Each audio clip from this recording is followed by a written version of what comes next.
Hi guys, and welcome to my WWE Elimination Chamber 2020 reaction video. So yes, last night we had Elimination Chamber, the final pay-per-view before WrestleMania 36 in a month's time. And it was... it was okay.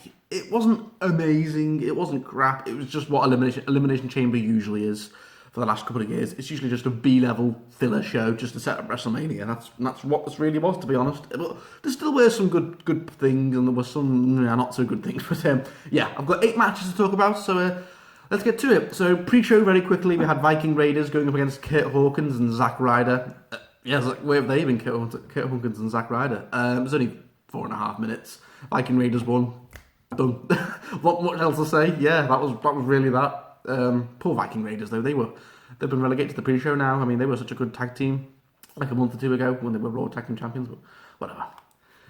Then to kick off the show, we had Daniel Bryan going up against Drew Gulak, and this was quite a surprising hit. I didn't have high expectations for this match. I thought it was going to be like 10 minutes tops, and I thought Bryan's going to dominate a lot of it, but no, this was a 14.5-minute match, and it was really good. It was a very, very good match, and Drew Gulak looked like an absolute beast. I mean, he was dominating Daniel Bryan for most of the match. Like, Daniel Bryan just couldn't quite figure him out. He didn't look the same as he usually does. Like, he kept getting frustrated. Had some really bad-looking neck spots. Like, Gulak was doing, like, suplexes, powerbombs and all that, and Bryan kept landing on his neck, and he was really selling his neck. So are they teasing, like, maybe another retirement angle for Daniel Bryan? He was, like, really selling his neck for a lot of this match. But, freaking hell, I thought at one point Drew Gulak had it won, because he was dominating Daniel Bryan so much. I was like, what's going on? But then eventually Daniel Bryan comes back. He, out of nowhere, he gets another resurgence, hits the S-lock, and Gulak taps out. But this match made Gulak look really good. They obviously put Gulak over strong here. And after the match, Bryan was like, yeah, good match, good try. So, yeah, they put over Gulak strong here. And, yeah, so even though Gulak lost, he did look strong in this match. And fair enough. And Bryan is great. Bryan's one of the best sellers in the entire company. He can make anyone look like $1 million, Bryan, and that's what he did here with Drew Gulak. Put him over strong. So, yeah. Cool. And then we got a singles match for the WWE United States Championship. Yes, we had Andrade with Zelina Vega going up against Humberto Carrillo. Yeah, and this was good. This was good. I really enjoyed it. Of course, these two were going to have a good match. And of course, they've had lots of history now. They've had quite a few matches together. Of course, the Royal Rumble pre-show, but they've also had quite a few matches on Raw and SmackDown, I think. So, but yeah. And this was a good match. It was a good 12.5-minute match. Lots of great spots, of course. Andrade and Humberto Carrillo, very well matched. It was just a really good match. And Humberto Carrillo came close quite a few times, but it was not to be. With a cheeky roll-up while holding Carrillo's tights. 1, 2, 3 with a cheeky roll-up pin. He pinned Humberto Carrillo. And he's like, yeah, with Zelina Vega. So, yeah, Andrade's still a champion. I did predict Andrade. And he looks like he's going to WrestleMania now as United States Champion. I think he's going to have a really good match there at WrestleMania, maybe like a fatal 4-way or something. But yeah, Humberto Carrillo, maybe he keeps losing to Andrade, so he's going to finally win it at WrestleMania. We will see, but good match. Cheeky win at the end, but fair enough, Andrade wins. Yeah. Then on to what's probably one of the best matches of the night, I think. Yeah, it was. We had the Elimination Chamber match for the WWE SmackDown Tag Team Championships. Yes, we had The Miz and Morrison defending their belts up against New Day, Usos, Heavy Machinery, Lucha House Party, and Dolph Ziggler and Robert Roode. So, this was a long match. It was 32 minutes. Well, of course, Elimination Chamber matches usually are quite long. To start off, we had the Usos and New Day starting off. And they had a bit of a match for a little bit, and then in came Lucha House Party, and they did some really cool stuff, like loads of different cool flippy spots. It was really great to see them come in. And then at number 4, we got The Miz and Morrison coming in. Number 5, we got Heavy Machinery. Oh yeah! And Otis and Tucker looked great. They did some really cool stuff in this match. I mean, Otis was like really wanting to get a Dolph, for what he did with Mandy Rose and all that, taking Mandy Rose away from him. And then at number 6, we had Dolph Ziggler and Robert Roode coming in. And yeah, all 6 guys were in. There were some great spots. There was a really cool spot with I think it was Lince Dorado. He was climbing to the top of the cell. Woo! That's chamber. And he fell all the way down. What a spot that was, my God. And Grand Metalik did this really cool, like, jumping somersault, like, off one of the top of the pods. Like, really underrated Lucha House Party. Really underrated. So, yeah, and it was really good, really, really good. So the first team to eliminate was Lucha House Party. They got eliminated by Heavy Machinery. Then unfortunately, Heavy Machinery got eliminated by Dolph Ziggler and Robert Roode because Otis tried to get a dove, but he ran through one of the pods and went out into the ring. Oh my god, we've never seen that before. He got a big pop. He just, when Otis was down, gone. And then Tucker was it was 2-on-1 against Tucker, and then Tucker just got beat up, sadly. So yeah, Heavy Machinery went out, but I think we're definitely building up Heavy Machinery versus Robert Roode and Dolph Ziggler, maybe at WrestleMania, so they can finally get their revenge. And then Dolph Ziggler and Robert Roode got eliminated by the Usos, get in. Bit of karma for them. Then the New Day, and it was the New Day, the Usos against Miz and Morrison, bit of a 3-way, but then the Miz and Morrison, with a pin, they pinned the New Day. So the final two were the Usos, the Miz and John Morrison. And yeah, they had a bit of a match for a while, some great back and forth, some super kicks, really good, really, I thought for a minute the Usos were going to win. I was like, oh, who's going to win it? But then at the end, the Miz and John Morrison get the pinfall, and yeah, they retain. Really good match though, it was a 32.5-minute match, some great spots. I think all 6 tag teams got time to shine, they all got their different parts. No one looked weak in this match. Otis was like the MVP, or Luke Gallows' party too, they did really well.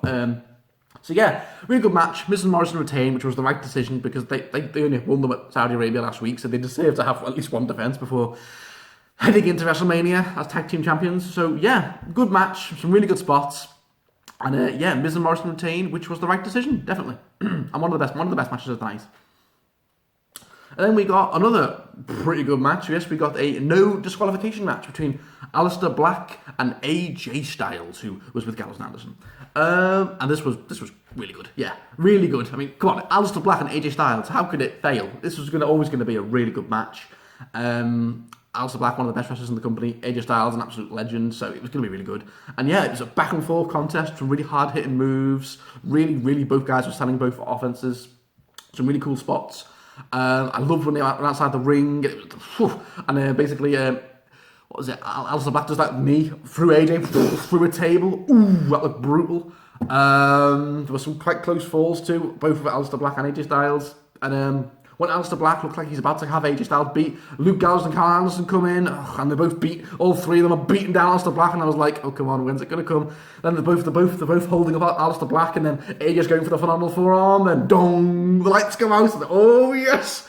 Yes, I called it. Out comes Undertaker, lights come back up, and he's strangling Luke Gallows and Carl Anderson, like that, and AJ's like, so AJ tries to hit a phenomenal forearm and Taker, but Taker catches him, hits a choke slam, and yeah, he just looks down at AJ like that, and boom, he disappears, the lights go back out, and then Aleister Black, he's like, and AJ Styles gets back up looking all dazed, and then boom, Aleister Black hits the Black Mass, brutal looking Black Mass, like AJ sold it so well, like went flying, and 1, 2, 3, and yep, it's like I called it, with Taker's interference coming out and helping, yep, Aleister Black wins, and that more or less now sets up AJ Styles and The Undertaker for WrestleMania. And I am looking forward to it, even though Taker still doesn't look... That chokeslam hitting AJ does look a bit...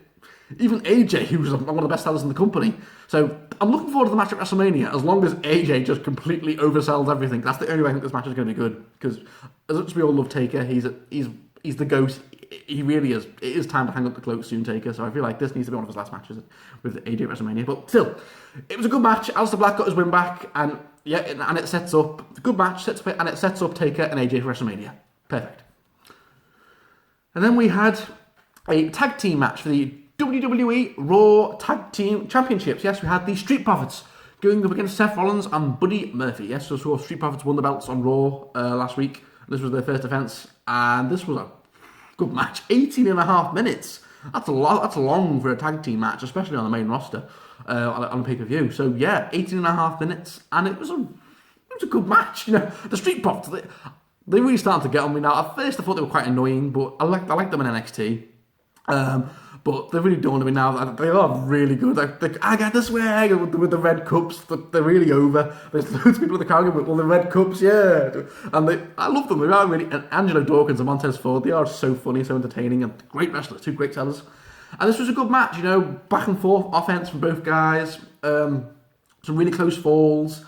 And at one point, it looks like Seth Rollins and Buddy Murphy have got it won. But then out comes Kevin Owens with some popcorn. He's just sat there like, all right. And Seth's like, what? And he just throws popcorn. Then Angelo Dawkins, boom, just wipes out Seth. And Kevin Owens just like, yeah, just sitting there chilling with his popcorn. And then that leads to Montez Ford and Angelo Dawkins hitting their splash on Buddy Murphy. And they retain. Yep.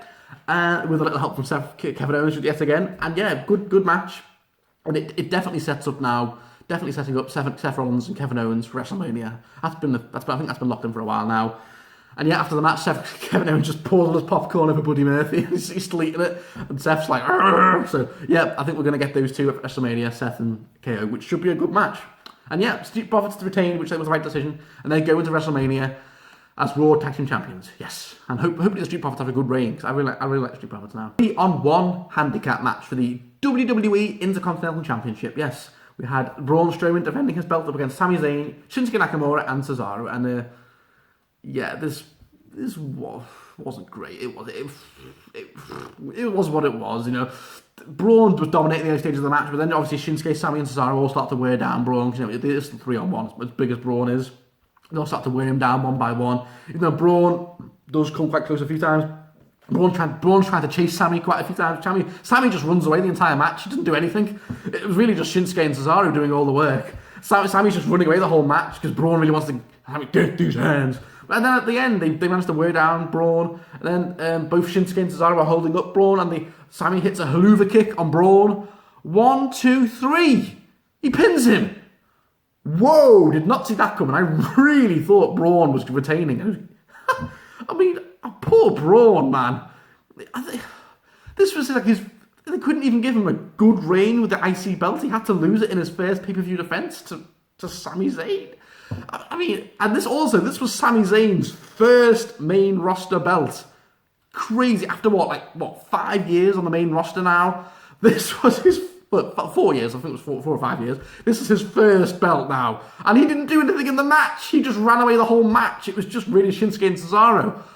Oh, so this is Sami Zayn's first belt as well. Oh, God, man, first main roster belt. Oh, man. But still, it was funny seeing Sami like that, taunting Braun. Yes, I think we're building up Braun and Sami at WrestleMania, where Braun might win it back. I don't know. But yeah, at least it's Sami Zayn's first main roster title. It's been a long time overdue. He really is one of the best wrestlers in the company, even though I do hate this new character where he's just an absolute goof. A big goof with Sami and with Shinsuke and Cesaro. He's way better than that, but whatever. Yeah, poor Braun though. They really shafted Braun here. But yeah, I reckon Sami's going to have the belt for a while now. I don't think he's going to... But he might lose it at WrestleMania. We might see. But I think we're definitely building up to a Braun and Sami match at WrestleMania. Yeah, but I didn't see that coming. Fair enough, they surprised me. And yes, Sami Zayn is the new IC champion. Then on to the main event, which, yeah, has really divided opinion. Yes, we had an Elimination Chamber match for a WWE Raw Women's Championship match at WrestleMania 36. Yes, we had Shayna Baszler, Natalya, Liv Morgan, Asuka, Ruby Riott, and Sarah Logan. And yeah, this was certainly something. So at the start of the match, we had Natalya and Ruby Riott starting off first. They had a bit of a match for a little bit. Then Sarah Logan came in, so it was just a three-way for a little bit. And then at number 4, Shayna Baszler comes in, and she's ready to F shit up. She really is. And yet Shayna Baszler comes in at number 4, and she just dominates everyone. So yeah, she goes after Sarah Logan first with a submission. Yeah, Sarah Logan went out pretty quickly. Then she went after Ruby Riott, submission. Boop, Ruby Riott's gone. Then she went after Natalya. She just bashed Natalya with the pod, like slamming the door in her face. It looked brutal. Yep, she hits the submission on Natalya. Tap. Yep, it's like I predicted. Shayna Baszler is going through everyone. She's just going to dominate everyone. And then there's a bit of a waiting game. So then all that was left was Liv Morgan and Asuka in their pods. But it took ages. So Shayna Baszler was just waiting for Liv Morgan and Asuka like that in the ring, and the crowd start booing because it was too long. It was like 2-3 minutes of Shayna Baszler just pacing, waiting for one of the pods to open, and the crowd start booing like boring. It didn't look good, man. They should have paced this a bit better.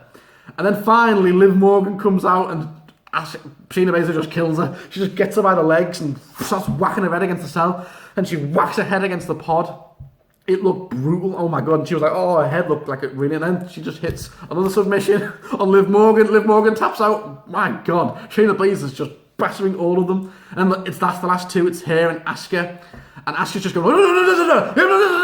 going nuts. Like, shut up, Asuka. She just wouldn't shut up. Spouting all of it at Shayna Baszler. And we all knew Asuka and Shayna Baszler were going to be the last two, because they were easily the best two in this match. The rest were just more or less jobbers, as we saw. They all got battered and buried. Then Asuka finally comes out, and there's a big confrontation, you know, the longest reigning NXT Women's Champion against the two-time NXT Women's Champion, yes. And yeah, they had a bit of a fight. Asuka did put up much more of a fight than the other four did. But yeah, at the end, she just managed to hit the clutch on Shayna Baszler a few times, but Shayna powers out of it, and then eventually the inevitable happens. Shayna Baszler hits the clutch on Asuka. 1, 2, 3, and Asuka just passes out. And that was it. 21 minutes, really short for Elimination Chamber. Shayna Baszler just dominates everyone like I predicted. And yeah, while I do think this was the right decision to have Shayna Baszler just batter everyone, it doesn't look great, you know, especially for Liv Morgan. She got buried. I don't think she did any offense. Sarah Logan, Ruby Riott, they were never going to do anything. Which way are they? And Natalia, at least she got a bit to do, but yeah. Shayna Baszler just battered everyone, and yeah, there was a shot of Becky Lynch in the back going, looking all cocky, like, seriously, Becky, you've just seen Shayna Baszler absolutely batter everyone. One of the most dominant performances in Elimination Chamber since Braun 2 years ago, and all shit, Becky, you should be looking terrified. You've got to face that at WrestleMania now. So yeah, it's confirmed. Shayna Baszler is going to challenge Becky Lynch at WrestleMania for the Raw Women's Championship. Now she's won the Chamber. And it's confirmed. Yeah, that's confirmed at WrestleMania. I'm looking forward to that.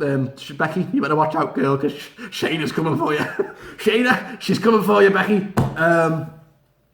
And yeah, and I'm not. The reaction to this match online has been very negative. So many fans are going, "Oh, this was Shayna Baszler so boring. She's buried the rest of the division. This match was terrible. Worst main event ever." Like, people are really pissed about this main event. Like, guys, what did you expect? Of course, Shayna Baszler was just going to batter everyone. Look, when you looked at the match, the only person who was going to put up any offense to Shayna Baszler was going to be Asuka. That was it. Everyone else was just going to get jobbed. What did you expect? So I didn't mind it too much.